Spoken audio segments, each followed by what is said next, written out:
Good day. I want to start my program today with a little trivia, a question. When do you think Russia first discovered oil? Or let me put it in a more understandable way. When do you think oil was discovered in Russia? It will surprise you to know how far back Russia has been involved in this oil business and how oil is such a very significant part of the Russian identity. It so turns out it was in the 1745. 1745 is just about when the American state was being formed, long ago, quite a long time ago. And 1745, between then and now, Russia has had different cycles of oil exploration and oil exploitation. But as oil became more and more useful to the world, especially in the age of the automobile, Russia also became very useful. In fact, just like every other country that has oil, Russia has also had its pains, and oil has been the big prize, at least, that has prompted, if nothing, if not one war, at least one that we know as the Second World War, because when Hitler moved into Russia, it was primarily to go and get his hands on the goodies. An American senator, in disparaging Russia, actually said once that Russia is a gas station with nuclear bombs. I think it's a little bit more than that. The Russians have shown that they have ability to innovate. After all, they went to space way, way, way before the Americans went to space. They gave us artists like Tchaikovsky. They are very good in the literary world, and we also know how well they perform anytime they're allowed into sports.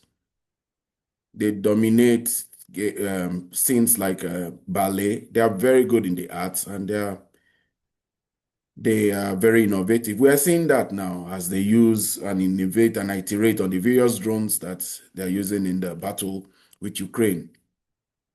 So oil has been a very defining part, and it is for that reason that the European powers and the West and the collective West did everything to cut Russia off its access to funds that comes from oil. Several rounds of sanctions has made sure that Russia and its oil wealth are isolated, quarantined, taken off the ability to make money from oil. But it has not turned out that way. Russia continues to make money. In fact, a report just emerged that Russia has made more money in the past 16 months, at least sold more oil, even though it is discounted, than they have done in the previous time, despite all the suites of sanctions against Russia. Oil is something that is sought after by the world. It's still needed, and it's still wanted, and it's still a very major part of the economic requirements of a lot of countries. To that extent, Russia is very important.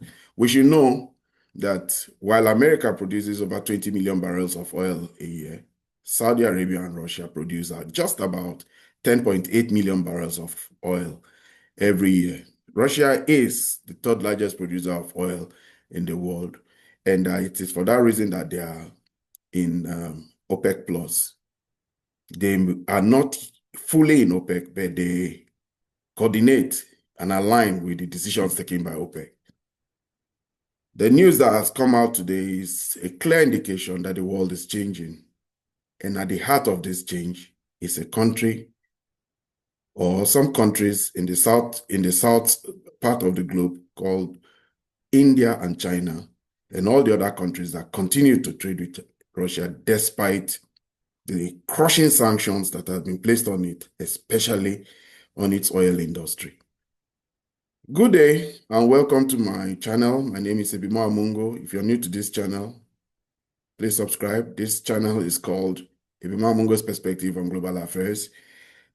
And if you have any comments regarding the views I express in this channel, please put them in the comment section. Do well to like and share. It emerged today that Russia is selling more oil than anybody ever thought, at least more than they have sold in the past 16 months. Oil price, a website that talks about oil production, put out this news. Russian crude shipment hit 16-month high despite US sanctions. This is very telling because it's a story that tells us that the US administration's pressure on the remaining buyers of Russian crude is not yielding the result desired by President Donald Trump. In fact, in 4 weeks of September 28, Russian crude export by sea hit their highest level since May of 2024. The Russia exported an average of 3.62 million barrels per day in the 4 weeks of September. This obviously is way, way, way below what Russia normally exports, but it still indicates that Russia is exporting, especially now that many countries, many of the people who crafted all the sanctions, suites of sanctions against Russia, have tried to bring some of those sanctions, make Russian gas to be sold at a very low price. First, it was $60, now it's $47. They seem to have just failed. It is very important to note that Russian oil is very important to the global economy. If Russia takes out 9 million barrels of oil per day, as they always used to sell, it will be a problem to the world. And for those countries like India and China that buy this oil, they know that putting Russian oil, buying Russian oil, creates some form of stability in the market. But this is definitely not the news that anyone who is in this space would have wanted to, especially European policymakers. But even if that is a shocking news, there's another news too that also came out. And this news has to do with Russia's LNG. This particular LNG, the Artic LNG 2, how China revived Russia's frozen gas. This report talks about how US administration pressure has not stopped Russians from being able to sell their LNG, especially to China. China has continually bought the LNG in the Artic 2. They have an Artic 2 program where China has been selling their LNG products to Russia has been selling their LNG. This is a new plant. This is a plant that was sanctioned. It was not supposed to be built. It was sanctioned, and it was supposed to have been stifled and completely destroyed. It was for several years. The technology to build it was not even with the Russians, but the Russians have found a way to build it. They did not only build it; they're now selling their petroleum, their oil and gas to the Chinese. The Chinese have bought almost six shipments of this oil and gas from that Artic 2. Artic 2 is new technology in the sense that even the original participants in that project, the project being sponsored by Novatech, they are French, they are Japanese, they are British, but they've all left.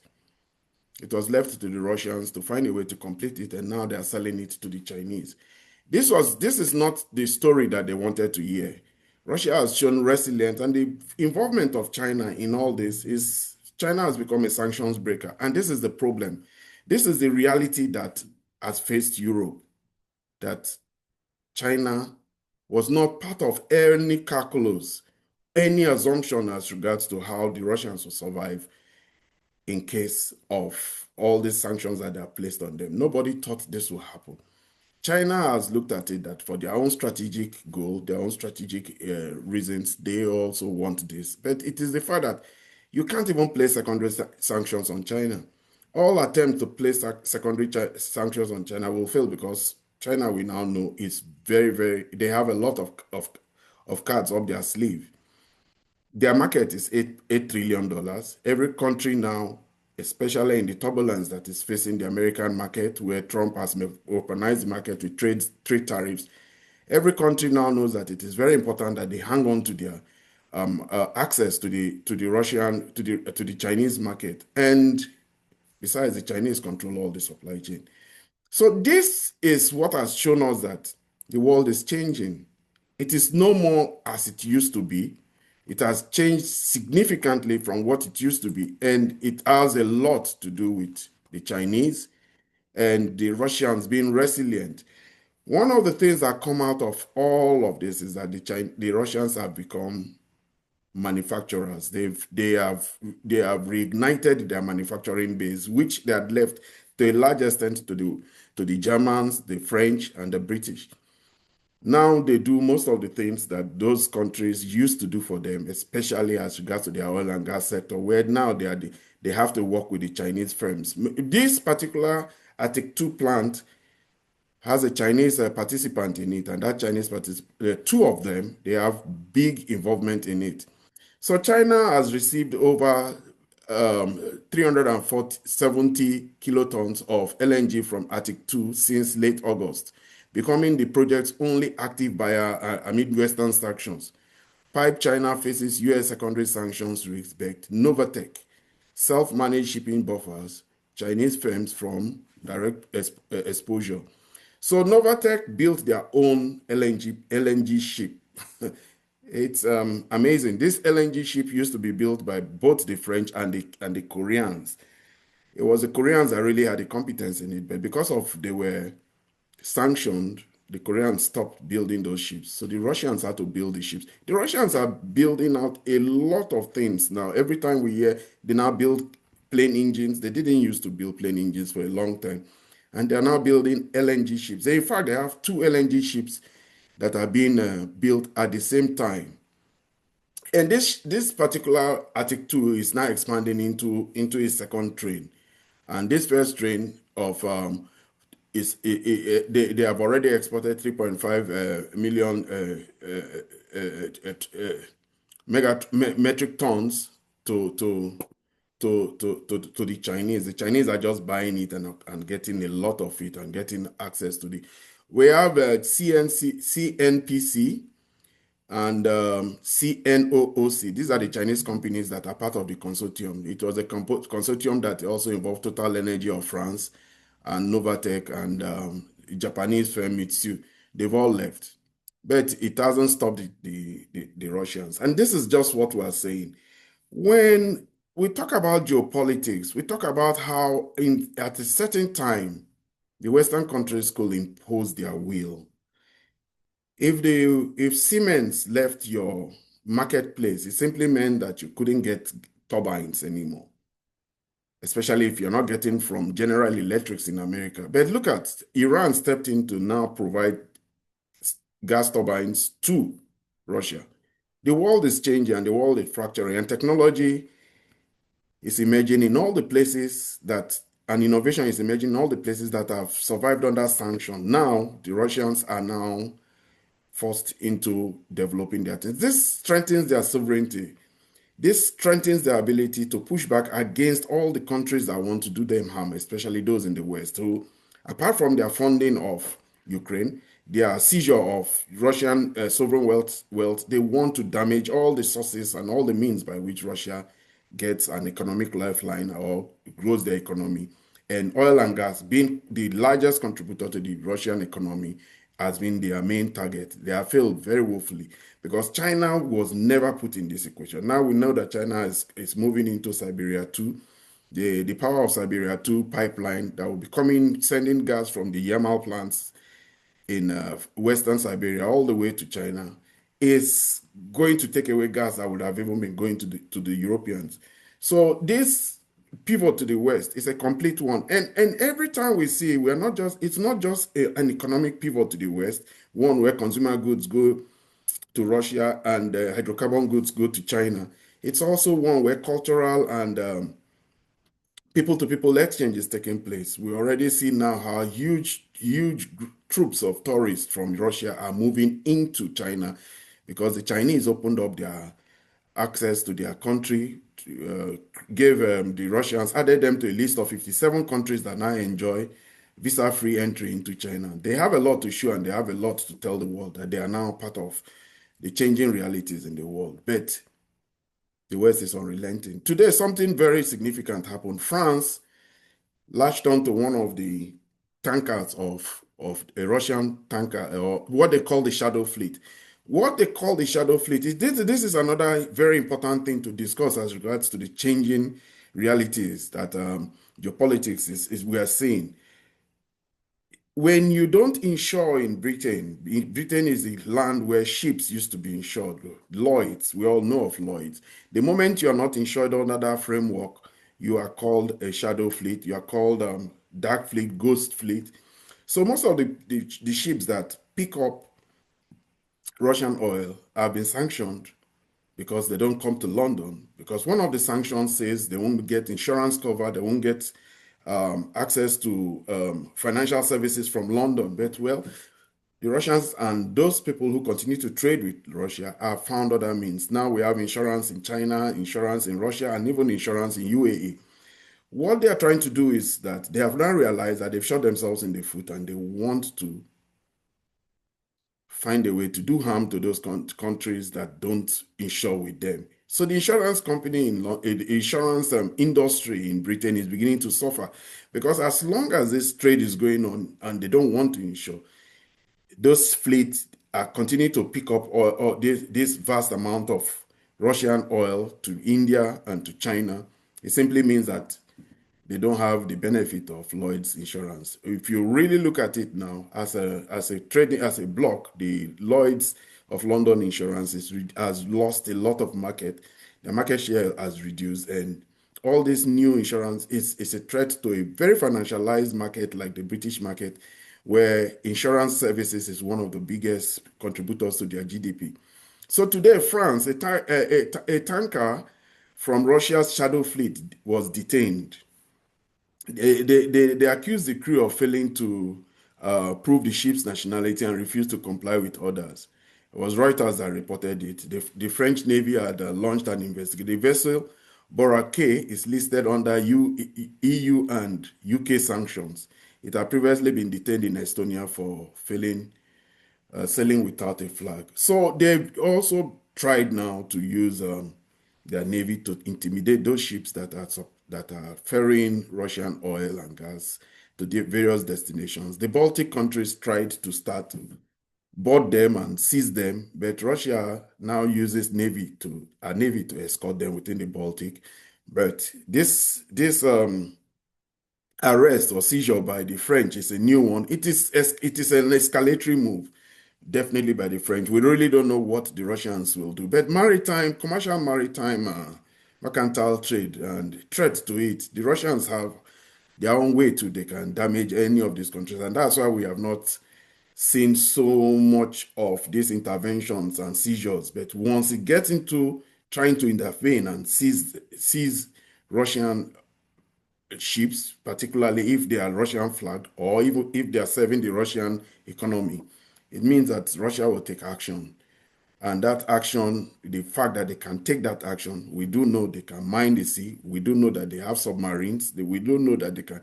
And by the time they sink one or two or three British flagged or British insured or French insured ships, despite all the protestation of environmental damage, we know that everybody will realize that the same harm you can do to the Russians can do to you. And that's why so far, it's all about actions that don't escalate. This is an escalatory move by the French, but we see that the Russians, despite all the attempts, has nothing also to the fact that despite the provocations in the war, or despite all the support going on for Ukraine in the war, the Russians continue to move ahead. They are moving ahead in all the places. They want to close out Donbass, obviously, before the end of the year, or at least maybe before the winter ends in 2026. They really want to. But those cities that are remaining, Kramatorsk, Soviets, Pokrovsk, they are the most fortified cities, and it may look like their march in those cities are slow, but it's methodical, and they're getting at it. They've surged their access to their supplies of military personnel to those places, and obviously they really want to conclude it. But even then, today, President Putin celebrated, or yesterday he celebrated with his the four governors of the provinces that are now part of Russia. They were all celebrating the fact that they have now come into the Russian Federation, and he met with the four governors of Luhansk, Kherson, and Zaporozhye and Donetsk. And later on, he actually did announce more development for the more resources for the development of those regions.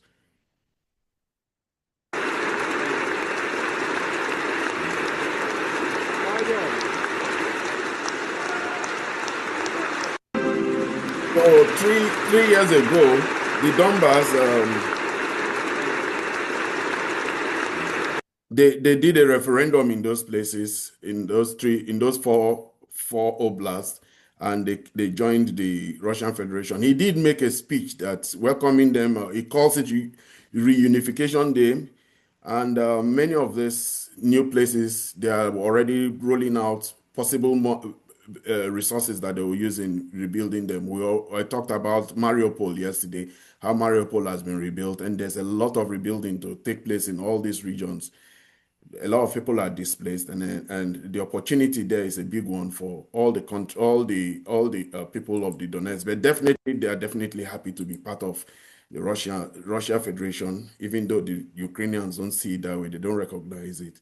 The reality on ground is that they've joined the Russian Federation, and it's ongoing. But in all this that is going on, another country whose will and determination to have its way is being tested or is being challenged. And it's another flashpoint of geopolitics also. It's a point where us always, the West collectively have come against Iran. When they first came against Iran 10 years ago, it was a collective one. Every single country then felt that truly the Iranian nuclear project shouldn't continue. And Russia believed that also. China believed that. And all of them signed up to the JCPOA, the Joint Comprehensive Plan of Action. That plan has been obtained. JCPOA, the Americans promptly left it, and the Europeans stayed on to it for a while. But now they've placed snapback. They've effected a snapback sanctions on Iran, and Iran now feels that that agreement is null and void. It feels that what the E3, what they call them, the Germans, the French, and the British are doing is illegal. But what has happened here now is that Iran is not standing alone anymore. Iran now has friends, China and Russia, and its corner. Maybe Russia may not be an effective, complete supporter as they did with the Assad government in Syria, but Russia has already started to send some very pertinent and useful equipment. Already we see that in bolstering the Iranian Air Force, they have already got MiG-29s. We're hearing also that the Chinese are sending them air defense systems. But if for nothing else, it's the fact that they have diplomatic cover. The sanction, it doesn't mean anything. Countries will continue to trade with Iran as long as, despite the fact that there was, they failed in the United Nations to hold back the snapback sanctions. There are some countries who will continue to trade with them. The world is fracturing. The world is changing. Iran already has built closer relationship with Venezuela. Iran has closer relationship with Russia, and despite several years, several decades of mistrust between them, but now they now see it clearly. And Iran also has very deep relationship with China, who buys over 90% of all Iranian oil. That relationship will continue. It's not going to end. And especially as now there's a train link now between China that somehow gets into Iran. And that is the main crux of the matter now, that they have trading partners. This is now a reality that the West will not have their way as they used to. And they are even, the language they use will show you that they are wary and they are not in that position they used to be. They would love to change their Ayatollah, and that desire to change their Ayatollah aligns very closely with that of the Israelis. Already we hear that quite a lot of military buildup is taking place within the Middle East. Dozens of US fighter jets, tanker planes have arrived at Al Udeid Air Base in Qatar. This is the air base, the largest air base outside any air base, American air base outside America. It's very big. And in the past 48 hours, at least a dozen KC-35 strato tankers have moved there. These are tankers that are to fuel F-35s mid-air. The F-35s don't have very extensive range. They can go close to Iran, shoot, and then on their return journey, they will need to be refueled. So they need these tankers to help refuel them. Whatever it is they're planning, though, the Iranians are ready. The Iranians are very ready to fight a war, however the war is going to come. We should know that through the display they did in the 12-day war, Iran showed that they had the capacity to really inflict pain on Israel. They showed that.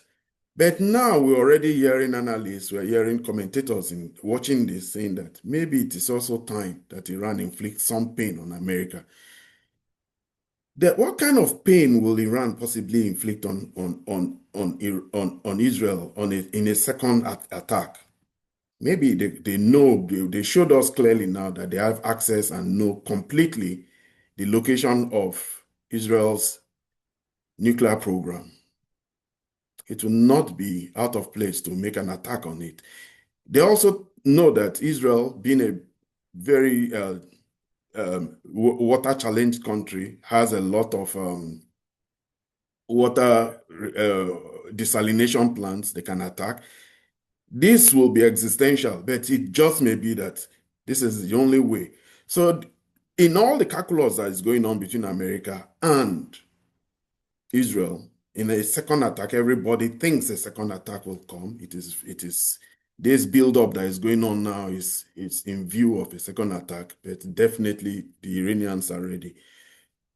As a geopolitical commentator, my own take is that there's a lot of bolstering there. America does not have that resource to carry on with it because the will to do it, despite all the posturing and all the assembling of military hardware, we have seen that the warfare has changed. The investment the Russians made and the investment the Iranians made in missile technology, ballistic, hypersonic, and cruise missiles has given them such a very big advantage, especially as these missiles have extensive reach. But it's not just the reach that they have, it's the huge amount of warheads that they carry. We saw how destructive the Iranian missiles were to the Israelis in the war, the 12-day war. So that missile technology seems to stop and defy every form of interdiction. Already we know that the Americans are trying to bolster Israel. They've sent 4 new THAAD batteries to try and help the Israelis in case anything happens. But my own take, if you ask me, my summary of this thing is that the Iranians are very determined to bring pain to the Americans. Americans are very worried about how things will look like, especially at this time when America is trying to project its power. America is trying to show that they are still strong. And it will probably not be a good thing to be getting a black eye. Today we got a very interesting event happen. Pete Hegseth invited a whole suite of generals, American generals, invited them for a meeting, and they had an interesting meeting. And that meeting ultimately was not one when you will really say was a defying, but he tried to make the point that American military is the best. American military is very powerful, and but ultimately what he was worried about is all that has been going on regarding woke and how the military needs to do much more than what it is doing regarding woke. He was talking about elimination of woke initiatives, stricter standards for fitness and grooming, higher gender and neutral combat standards, reforms of complaints process, and how America should be very ready for war. And ironically, he was talking about domestic war and all that. It was not really what people were thinking, but he gathered the generals. What they may have said in outside the forum may be different from what they said inside the forum, but this is what he did say inside the forum when he met with them today. Warfighting, preparing for war and preparing to win, unrelenting and uncompromising in that pursuit.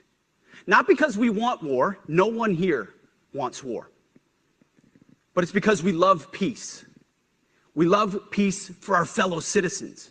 They deserve peace, and they rightfully expect us to deliver it. Yes, he mentioned a lot about America's capabilities, America's strength, America's. It was really one was wondering whether it was supposed to be a congregation to plan strategies for a particular war. America, I had already made in one video that President Trump is running away, trying to create a distraction in Venezuela and move away from all the wars that they want him to continue to fund. That one in Ukraine against Russia, and the one that Netanyahu desperately wants against Iran. I think that he is using the Venezuela build up there as a ruse, as a means of escape. He doesn't want to fight this war, any new war. It has never been in his DNA to fight wars. But he's a politician. He has interest, people who have interest. AIPAC has interest, Israeli lobby has interest, Ukrainian lobby has interest, the Europeans have interest, and if any other country has had interest and continued to control America over these several 80 years, and that's the British. The British interest has always been one focused on the Middle East. And America turning away from that region is one that is worrying the British, worrying the Germans, worrying the Europeans, and definitely worrying the Israelis. So Hexet today was talking about how America is a powerful country. They have to be ready for war. He met with the generals. But if you ask me, despite all the buildup, already we even found out that they are sending the USS Gerald Ford into that same neighborhood. Already we know Carl Vincent was in that neighborhood the last time. And all the countries in the Middle East helped Israel that last time, Azerbaijan, Saudi Arabia. They, in one way or the other, they contributed. Turkey. But this Israel is not the one that any of the countries in the Middle East would want to help anymore.